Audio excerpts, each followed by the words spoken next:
여러분 안녕하십니까? 저는 지금 상가학산에 와 있습니다.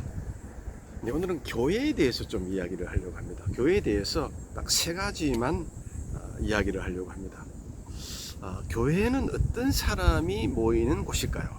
바로 성부 하나님의 언약의 백성들이 모이는 곳이요, 또 예수 그리스도 성자 하나님의 구속의 백성이 모이는 곳이요, 그리고 성령 하나님의 거룩의 백성이 모이는 곳이 바로 교회가 되는 것입니다. 오늘 이 세 가지에 대해서 좀 이야기를 하려고 합니다. 먼저 성부 하나님은 여러분과 저를 창세전에 택하셨습니다. 에베소서 1장에 보면 성부 하나님께서 창세전에 여러분과 저를 택해서 때가 되매 예수님을 믿게 해서 이제 하나님의 백성으로 삼아 주신 것입니다.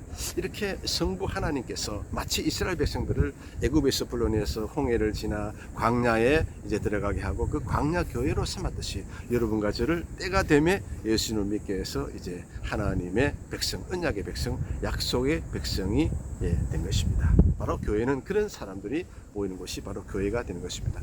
두 번째는 바로 예수님께서 이제 여러분과 저를 위해서 2000년 전에 이 땅에 오셨고 여러분과 저를 위해서 십자가에서 죽으시고 부활하셔서 이제 예수의 영과 우리 영이 함께 이제 연합이 되어 있습니다. 이렇게 구속의 은혜를 체험한 사람들이 모이는 곳, 바로 성자 하나님의 바로 구속의 백성들이 모이는 것이 바로 교회가 되는 것입니다.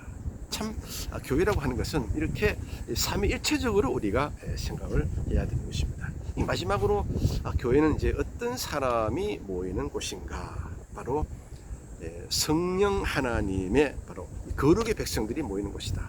아무리 성부 하나님께서 여러분과 저를 택하시고 또 선택하시고 불렀을지라도, 또 2000년 전에 예수님께서 이 땅에 오셔서 여러분과 저의 죄를 대신해서 지시고 죽으시고 부활하셨지라도 성령 하나님께서 그 2000년 전의 사건을 오늘의 나의 사건으로 만들지 아니하면 여러분과 저는 여전히 죄가 있을 수밖에 없는 것입니다. 바로 성령님께서 2000년 전의 그 십자가의 능력을, 십자가의 그 사건을 바로 오늘의 나의 사건으로 만들어서 마치 내가 십자가에 올라간 적이 없지만 그러나 성령님께서는 여러분과 제가 십자가에 올라가서 예수 함께 죽고 함께 부활한 자로 보는 것입니다. 로마서 6장 4절 5절의 말씀처럼 함께 죽고 함께 부활한 존재가 되는 것입니다. 시간을 완전히 초월하는 것입니다. 초시간적인 일이 있는 것입니다. 물론 신비의 역사죠.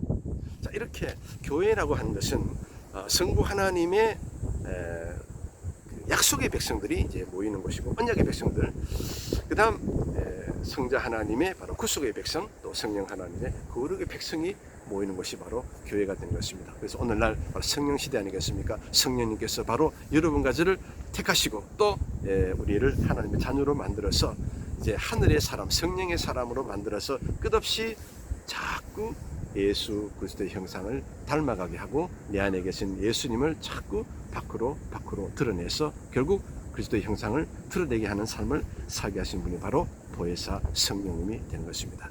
따라서 우리는 바로 삼위일체적 교회가 되고 삼위일체적 존재가 되는 것입니다. 더 이상 이제 생물학적인 그런 존재가 아니라 바로 교회적 존재로서 이 땅에서 살게 되고 하나님과 놀라운 친교를 함으로써 살아가는 그런 존재가 되는 것입니다. 오늘은 교회에 대해서 아주 짧게 말씀을 드렸습니다. 이 세 가지, 언약의 백성, 구속의 백성, 거룩의 백성을 꼭 기억을 하시고 바로 그것이 여러분의 삼위일체적 교회적 존재가 되는 것입니다. 여러분 대단히 감사합니다.